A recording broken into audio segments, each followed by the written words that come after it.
cerita legenda ini diceritakan Putri Julian bermimpi menikah dengan seorang pria bernama Sultan Rumandang.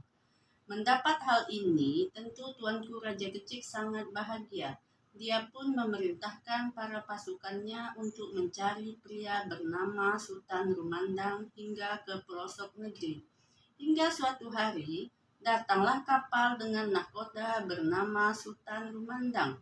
Kedatangannya membuat Tuanku Raja Kecil kaget sekaligus bahagia.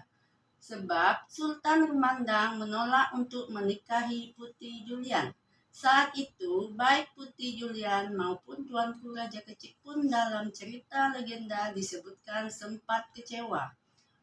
Sultan Rumandang mengajukan syarat jika dia akan kembali dan menikahi Putri Julian saat dia sudah sukses.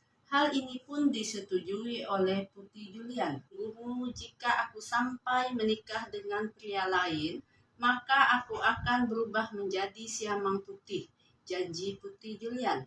Aku berjanji akan kembali lagi untuk menikahimu. Jika tidak, maka kapalku akan tenggelam di laut. Bertahun-tahun sudah berlalu, namun Sultan Rumandang tidak juga kunjung datang.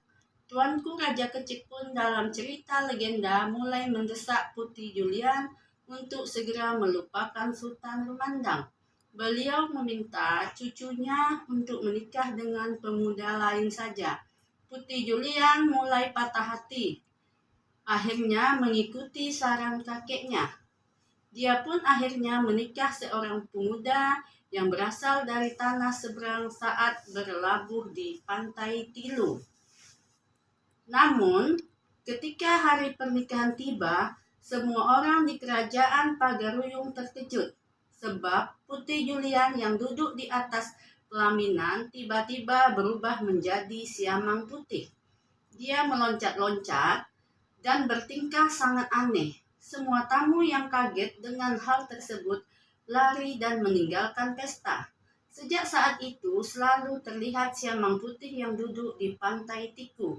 Dia terus berharap Sultan Rumandang kembali dan memutuskan kutukan yang ada pada dirinya. Sementara nasib Sultan Rumandang pun sama, sebab kapalnya karam saat dia akan menikahi perempuan lain.